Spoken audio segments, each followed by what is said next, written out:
அன்பால் இணைந்த அனைத்து நல்ல உள்ளவங்களுக்கு வணக்கம் நண்பன். நாம் இந்த வீட்டில் வந்து பார்த்திங்கன்னா தமிழக அரசு கிட்டத்து சத்துணவு துறையில் வேலை வாய்ப்பு வந்துருந்துச்சு. எல்லாத்துக்குமே உங்களுக்கு தெரியும். நீங்கள் வந்து பார்த்திங்கன்னா என்ன பண்ணிட்டுக்கிறீங்கன்னு தெரியல. நிறைய பேர் வந்து பார்த்திங்கன்னா விண்ணப்பிச்சிட்டாங்க. ஆனால் வந்து பார்த்திங்கன்னா நீங்கள் இன்னும் விண்ணப்பிக்கலன்னு நினைக்கிறேன். அதனால் வந்து பார்த்திங்கன்னா இந்த வீடியோ உங்களுக்காக தான். வேலை வாய்ப்பு வந்து பார்த்திங்கன்னா நிறைய எக்கச்சக்கமாக வந்து இருக்குது. ஆனால் நம்ம வந்து பார்த்திங்கன்னா மிஸ் பண்ணிட்டே இருக்கிறோம். மிஸ் பண்ணக்கூடாதுன்னா நம்ம சேனலில் வந்து பார்த்திங்கன்னா சப்ஸ்கிரைப் பண்ணி வைங்க. அப்போ தான் வந்து பார்த்திங்கன்னா எந்த ஜாப் வந்தாலும் உங்களுக்கு வந்து பார்த்திங்கன்னா ஒன்று கொண்டு வந்து கொடுப்போம். அதேமாதிரி பார்த்திங்கன்னா இந்த சமையல் உதவியாளர் வேலை வந்து பார்த்திங்கன்னா தமிழகம் முழுவதும் 8997 வேகன்சி வந்துருந்துச்சு.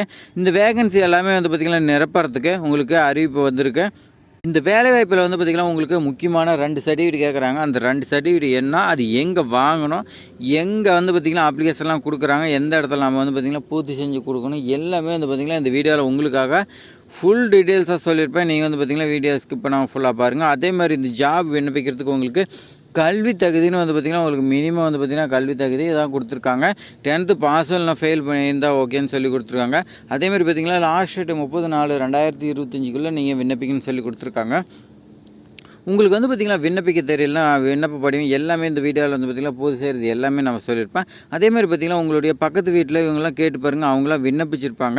அவங்களாம் விண்ணப்பித்து வந்து பார்த்திங்கன்னா வேலைக்கு போவாங்க. நீங்கள் வந்து பார்த்திங்கன்னா வீட்டில் இருப்பீங்க. அதனால் வந்து பார்த்திங்கன்னா உடனே வந்து பார்த்திங்கன்னா விண்ணப்பிச்சிருங்க.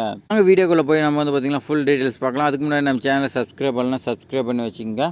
உங்களுக்கு நோட்டிஃபிகேஷன் வந்து பார்த்திங்கன்னா இப்படி தான் கொடுத்துருப்பாங்க. இது வந்து பார்த்திங்கன்னா 10/4/2025 வெளியே வந்து திருச்சி மாவட்ட ஆட்சித்தலைவர் வந்து பார்த்திங்கன்னா அவங்களுக்கு கொடுத்துருக்காங்க. என்னென்னு வந்து பார்த்திங்கன்னா திருச்சிராப்பள்ளி வந்து பார்த்திங்கன்னா அந்த மாவட்டத்தில் பள்ளியில் கீழே வந்து பார்த்திங்கன்னா செயல்படும் சத்துணவு மையத்தில் வந்து பார்த்திங்கன்னா காலியாக உள்ள 231 சமையல் உதவியாளர் பணியிடங்களை வந்து பார்த்திங்கன்னா உங்களுக்கு நேரடியாக நியமிக்கிறதுக்கான அறிவிப்புன்னு சொல்லி கொடுத்துருக்காங்க. அதே மாதிரி பார்த்திங்கன்னா உங்களுக்கு இனச்சுழற்சி மூலியமாக வந்து பார்த்திங்கன்னா உங்களுக்கு நிரப்பறதாக கொடுத்துருக்காங்க. அந்த இனச்சுழற்சி வாரியாக வந்து பார்த்திங்கன்னா உங்களுக்கு தெரிஞ்சிக்கணுன்னா நீங்கள் அந்தந்த ஊராட்சி ஒன்றியமோ அல்லது மாநகராட்சி இருந்தீங்களா அந்த மாநகராட்சி நகராட்சி இந்த இடத்துல நீங்கள் போய் பார்த்தீங்கன்னா நோட்டீஸ் போர்டில் ஒட்டியிருப்பாங்க. அப்போ வந்து பார்த்திங்கன்னா எந்த மையத்தில் எவ்வளோ வேகன்சி இருக்குதுன்னு நீங்கள் தெரிஞ்சுக்கலாம். அதேமாதிரி பார்த்திங்கன்னா இந்த சத்துணவு மையத்துக்கு உங்களுக்கு வந்து பார்த்திங்கன்னா சம்பளம் மாதம் வந்து பார்த்திங்கன்னா 3000 கொடுக்குறாங்க. ஒரு வருஷத்துக்கு வந்து பார்த்திங்கன்னா உங்களுக்கு 3000 கொடுக்குறாங்க. அதுக்கு மேலே வந்து பார்த்திங்கன்னா ஒரு வருஷம் நீங்கள் வந்து பார்த்திங்கன்னா வேலை நல்லா சிறப்பாக செஞ்சீங்கன்னா அதுக்கு மேலே வந்து பார்த்திங்கன்னா உங்களுக்கு 3000 9,000 வரைக்கும் வழங்கப்படும்னு சொல்லி கொடுத்துருக்காங்க. பணிக்கு வந்து பார்த்திங்கன்னா உங்களுக்கு ஏஜ் லிமிட் வந்து பார்த்திங்கன்னா உங்களுக்கு வயது 21 40 வயசுக்குள்ள இருக்கிறவங்க வந்து பார்த்திங்கன்னா தாழ்த்தப்பட்டவர் பொதுப்பிரிவினர் தாழ்த்தப்பட்டவர் இவங்களாம் விண்ணப்பிக்கலாம். பழங்குடியினர் வந்து பார்த்திங்கன்னா 18 40 வயசுக்குள்ள இருக்கிறவங்க விண்ணப்பிக்கலாம்னு சொல்லி கொடுத்துருக்காங்க. கணவரால் கைவிடப்பட்டவர் 20 40 வயசுக்குள்ள இருக்கிறவங்க விண்ணப்பிக்கலாம்னு சொல்லி கொடுத்துருக்காங்க. அதேமாதிரி பார்த்திங்கன்னா வயது நிர்ணயம் வந்து பார்த்திங்கன்னா இந்த அறிவிப்பு வழியாக அந்த நாள்லேருந்து கணக்கீடு செய்யணும்னு சொல்லி கொடுத்துருக்காங்க. உங்களுக்கு வந்து பார்த்திங்கன்னா கல்வி தகுதி 10ஆம் வகுப்பு தேர்ச்சி இல்லைனா ஃபெயில்னு சொல்லி வந்து பார்த்திங்கன்னா கொடுத்துருக்காங்க. நீங்கள் 10வது போயிருந்தீங்களாவே போதும். நீங்கள் பாஸ் ஆகிருந்தாலும் வந்து பார்த்திங்கன்னா கவலைப்பட தேவையில்ல, ஃபெயிலாக இருந்தாலும் வந்து பார்த்திங்கன்னா கவலைப்பட தேவையில்ல. அதேமாதிரி பார்த்திங்கன்னா இந்த ஜாபுக்கு தமிழ் எழுத படிக்க தெரிஞ்சவராக இருக்குன்னு சொல்லி கொடுத்துருக்காங்க. தமிழ்நாட்டில் வந்து பார்த்திங்கன்னா முக்கியமாக இந்த ஜாபுக்கு வந்து பார்த்திங்கன்னா தமிழ் எழுத படிக்க தெரிஞ்சுக்க இந்த ஜாப்ல எல்லா ஜாபுக்குமே அதே தான். அதேமாதிரி பார்த்திங்கன்னா நீங்கள் விண்ணப்பிக்கும் மையத்திற்கும் இடைப்பட்ட தூரம் வந்து பார்த்திங்கன்னா உங்களுடைய வீட்டுக்கும் இடைப்பட்ட தூரம் 3 கிலோமீட்டருக்குள்ளே இருக்குன்னு சொல்லி கொடுத்துருக்காங்க. காலி பணியிடங்களுக்கு விண்ணப்பிக்கும் போது வந்து பார்த்திங்கன்னா நீங்கள் உரிய விண்ணப்பத்தை பூர்த்தி செஞ்சு நீங்கள் ஊராட்சி ஒன்றியத்தில் இருந்தீங்களா நீங்கள் ஊராட்சி ஒன்றியத்தில் தான் வந்து பார்த்திங்கன்னா விண்ணப்பிக்கணும். நீங்கள் மாநகராட்சியில் இருந்தீங்களா மாநகராட்சியில் தான் நீங்கள் விண்ணப்பிக்கணும்னு சொல்லி கொடுத்துருக்காங்க. நீங்கள் வந்து பார்த்திங்கன்னா மாற்றி விண்ணப்பிச்சிட்டிங்களா உங்களுடைய அப்ளிகேஷன் ஃபார்ம் வந்து பார்த்திங்கன்னா நிராகரிச்சிருவாங்க. அதனால் கரெக்டாக வந்து பார்த்திங்கன்னா பூர்த்தி செஞ்சு கரெக்டாக நீங்கள் வந்து பார்த்திங்கன்னா விண்ணப்பிங்க. விண்ணப்பிக்கிறதுக்கான அப்ளிகேஷன் ஸ்டார்டிங் டேட்டு பார்த்திங்கன்னா 16/4/2025. அப்ளிகேஷன் லாஸ்ட் டேட் வந்து பார்த்திங்கன்னா உங்களுக்கு 30/4/2025 வரையும் வந்து பார்த்திங்கன்னா கொடுத்துருக்காங்க. அனைத்து வேலை நாட்களில் வந்து பார்த்திங்கன்னா விண்ணப்பிக்கலாம்னு சொல்லி கொடுத்துருக்காங்க. விண்ணப்பத்தோடு என்னென்ன கேட்குறாங்கன்னா வந்து பார்த்திங்கன்னா பள்ளி மாற்று சான்றிதழ் டிசி கேட்குறாங்க, 10th மார்க் ஷீட்டு கேட்குறாங்க, குடும்ப அட்டை கேட்குறாங்க, இருப்பிடச் சான்றிதழ் கேட்குறாங்க, ஆதார் அட்டை கேட்குறாங்க, சாதி சான்றிதழ் போன்ற நகல்லாம் வந்து பார்த்திங்கன்னா கேட்குறாங்க.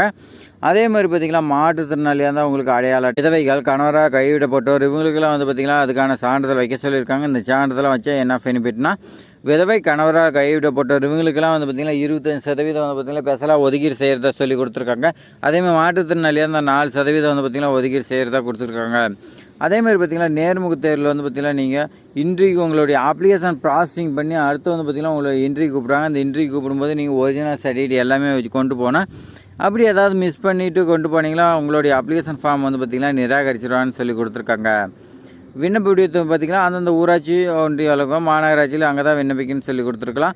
அதேமாதிரி பார்த்திங்கன்னா அப்ளிகேஷன் ஃபார்மு வந்து பார்த்திங்கன்னா எங்கே கிடைக்குன்னா உங்களுடைய ஊராட்சி ஒன்றிய அலுவலகமோ மாநகராட்சி கோட்ட அலுவலகத்தில் வந்து பார்த்திங்கன்னா அங்கே இருக்குது, நீங்கள் அங்கே கூட வாங்கிக்கலாம்னு சொல்லி கொடுத்துருக்காங்க. இந்த அறிவிப்பு வந்து பார்த்திங்கன்னா மாவட்ட ஆட்சித்தலைவர் வந்து பார்த்திங்கன்னா வெளியிட்டிருக்காங்க. எப்போனா 10/4/2025. அதேமாதிரி பார்த்திங்கன்னா இந்த விண்ணப்பத்தில் முக்கியமான 2 சர்டிஃபிகேட் வந்து பார்த்திங்கன்னா கேட்டிருக்காங்க. இது என்னென்னு வந்து பார்த்திங்கன்னா இந்த அப்ளிகேஷன் ஃபார்ம் ஃபில் பண்ணிட்டு அதுக்கு மேலே வந்து பார்த்திங்கன்னா ஃபைனலாக வந்து பார்த்திங்கன்னா பார்த்துட்டு சொல்கிறேன். விண்ணப்ப படிவத்தில் வந்து பார்த்திங்கன்னா சமையல் உதவியாளர் பணியிடங்களுக்கான விண்ணப்பம் சொல்லி கொடுத்துருக்காங்க. மாவட்டம் வந்து பார்த்திங்கன்னா திருச்சிராப்பள்ளின்னு அதிலே கொடுத்துட்டாங்க. ஒன்றும் பிரச்சனை இல்லை. நீ பிரிண்ட் எடுத்து வந்து பார்த்திங்கன்னா எழுதிக்கலாம். நான் டிஸ்கிரிப்ஷனில் கொடுக்குறேன். ஊராட்சி ஒன்றியமோ மாநகராட்சி நீங்கள் எந்த இடத்துல வசிக்கிறீங்களோ அந்த இடத்தோட பேர் வந்து பார்த்திங்கன்னா எழுதிக்கிங்க.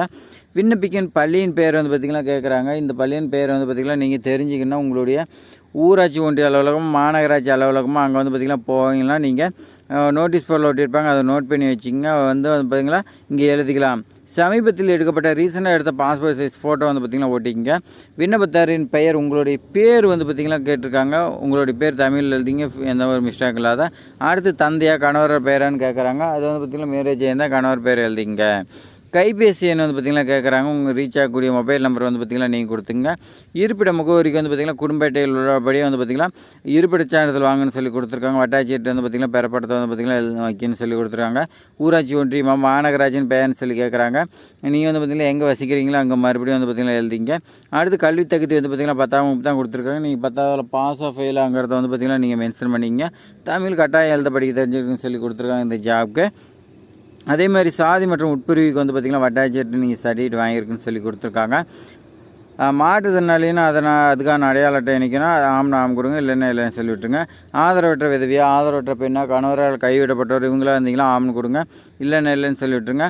பணியிடம் கோரும் மையம் அப்படி இல்லைனா பள்ளியின் பெயர்னு கேட்குறாங்க. ஏற்கனவே நீங்கள் நோட் பண்ணியிருப்பீங்க. அதை வந்து பார்த்திங்கன்னா எழுதிங்க, அட்ரஸோடு எழுதிங்க. அப்படி இல்லைன்னா மைய நம்பர் இருக்கும், அதையாவது எழுதிங்க நீங்கள். அடுத்து வந்து பார்த்திங்கன்னா பணியிடம் கோரும் விண்ணப்பத்தார் வந்து பார்த்திங்கன்னா இருப்பிடத்திற்கும் பணியிடம் கோரும் மையத்திற்கும் 3 கிலோமீட்டர் தான் இருக்குதுன்னு சொல்லி கொடுத்துருக்காங்க.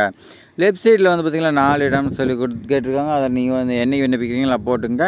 ரைட் சைடில் வந்து பார்த்திங்கன்னா விண்ணப்பத்தாருன்னு கையப்பன்னு சொல்லி இருக்குது. அதை வந்து பார்த்திங்கன்னா நீங்கள் உங்களுடைய சைன் பண்ணிங்க. அடுத்து வந்து பார்த்திங்கன்னா என்னென்ன சர்டிஃபிகேட்னா வந்து பார்த்திங்கன்னா பள்ளி மாவட்ட சான்றிதழ் கேட்குறாங்க, 10th மார்க் ஷீட்டு கேட்குறாங்க.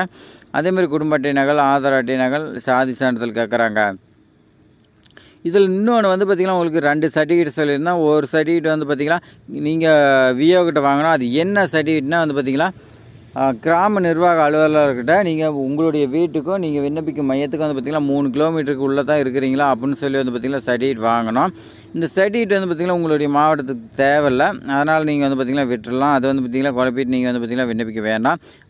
நீங்கள் வந்து பார்த்திங்கன்னா தெரிஞ்சிக்கங்க. அடுத்து 2வது சான்றிதழ் வந்து பார்த்திங்கன்னா இருப்பிட சான்றிதழ். இந்த இருப்பிட சான்றிதழ் வந்து பார்த்திங்கன்னா நீங்கள் தாசில்தார்கிட்ட வாங்கன்னு சொல்லி கொடுத்துருக்காங்க. இதில் வந்து பார்த்திங்கன்னா இணைப்பில் வந்து பார்த்திங்கன்னா கொடுக்கல, ஆனால் நோட்டிஃபிகேஷனில் கொடுத்துருக்காங்க. நீங்கள் வந்து பார்த்திங்கன்னா உங்களுக்கு கன்ஃபியூஷனாக இருந்தால் நீங்கள் விண்ணப்பிக்கும் போது வந்து பார்த்திங்கன்னா உங்களுடைய ஊராட்சி ஒன்றிய அலுவலகத்தில் நீங்கள் கேட்டு தெரிஞ்சிக்கங்க. தெளிவுபடுத்திட்டு அதுக்கு மேலே விண்ணப்பிங்க. உடனே போய் தெரிஞ்சிக்க. ஏன்னா நாள் இல்லை, இன்னும் வந்து பார்த்திங்கன்னா 5 நாள் தான் இருக்குது. அதுக்குள்ளே நீங்கள் வந்து பார்த்திங்கன்னா விண்ணப்பிச்சிக்கணும். உடனே வந்து பார்த்திங்கன்னா தெரிஞ்சுக்கிட்டு உடனே வந்து பார்த்திங்கன்னா இருப்பிட சான்றிதழ் அப்ளை பண்ணுங்கள். தேவையில்லைனா வந்து பார்த்திங்கன்னா இருக்கிற சான்றிதழ் வச்சு நீங்கள் வந்து பார்த்திங்கன்னா அப்ளை பண்ணிக்கலாம். இந்த ஜாப் வந்து பார்த்திங்கன்னா பல வருஷத்துக்கு அப்புறமேட்டுக்கு தான் வந்துக்குது. அதனால் நாம் வந்து பார்த்திங்கன்னா இந்த டைம் கண்டிப்பாக இந்த ஜாப் வாங்கிடணும், மிஸ் பண்ணவே கூடாது. அதேமாதிரி நீங்கள் வந்து பார்த்திங்கன்னா இந்த வீடியோ ஃபுல்லாக பார்த்துட்டு உங்கள் ஃப்ரெண்ட்ஸுக்கு எல்லாத்துக்குமே ஷேர் பண்ணி விடுங்க. அப்போ தான் வந்து பார்த்திங்கன்னா அந்த மாவட்டத்தில் இருக்கிறவங்க விண்ணப்பிப்பாங்க. இல்லைனா வந்து பார்த்திங்கன்னா ஏதாவது மிஸ்டேக் பண்ணிட்டாங்களா, அப்ளிகேஷன் நிராகரிச்சிட்டாங்களா, மறுபடியும் பல வருஷத்துக்கு அப்புறமேட்டுக்கு தான் ஜாப் வரும். அப்போ எப்போ வரும்னு சொல்ல முடியாது. அதனால் இப்போ வாய்ப்பு கிடச்சிக்கிது. இந்த வாய்ப்பு நம்ம வந்து பார்த்திங்கன்னா மிஸ் பண்ணாமல் உடனே வந்து பார்த்திங்கன்னா விண்ணப்பிச்சு இந்த ஜாப் வாங்கிடணும். அதேமாதிரி பார்த்திங்கன்னா இது போன்ற ஃப்ரீ ஜாப்ஸ் எல்லாமே வந்து பார்த்திங்கன்னா உங்களுக்கு ஒன்று வந்துட்டு இருக்குது. இந்த வீடியோ உங்களுக்கு பயனுள்ளதாக இருக்குதுன்னு நினைக்கிறேன். அதனால் வந்து பார்த்திங்கன்னா இந்த வீடியோ உங்கள் ஃப்ரெண்ட்ஸுக்கு எல்லாத்துக்குமே ஷேர் பண்ணி விடுங்கன்னு நினைக்கிறேன். அதேமாதிரி பார்த்திங்கன்னா இந்த வீடியோ பிடிச்சிருந்தால் லைக் பண்ணுங்கள். ஏதாவது டவுட்னா கமெண்ட் பண்ணுங்கள். தேங்க்ஸ் ஃபார் வாட்சிங்.